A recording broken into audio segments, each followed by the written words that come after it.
तुम्हारा क्या मतलब है? इश तकसिदी, फीमेल के लिए बोला जाता है। इश तकसिदी तुम्हारा क्या मतलब है? What do you mean? What do you mean for a female? इश तकसिदी तुम्हारा क्या मतलब है जब आप किसी लड़की को पूछते हो तो ऐसे पूछ सकते हैं, व्हाट डू यू मीन? तुम्हारा क्या मतलब है? शू कस्तिच, शू शू जैसे मैंने पहले बोला, शू किस जगह पे इश की जगह शू बोला जाता है।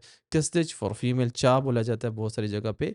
जहाँ पे हम सर्दियों में की बोलते हैं, दूसरी कंट्री में इसकी जगह पे चा बोला चा जाता है, लिखने में जी। कस्तिच यानी आप फीमेल को किसी को कह रहे हैं कि तुम्हारा क्या मतलब है? शू कस्तिच, what do you mean for a female? इसी तरह बोली जाने वाली अरबिक और साथ में इंग्लिश और साथ में उर्दू और साथ में रोमन में, जिसको इंग्लिश उर्दू नहीं, जिसको अरबी भी नहीं पढ़नी आती, तो वो रोमन इंग्लिश में पढ़ सकता है। अरबिक लिखी हुई है उसमें, उर्दू भी उसमें लिखी हुई है। तो बहुत ही मुनफरिद तरीके से ये बोली जाने वाली लैंग्वेज के अंदर किताबें हैं।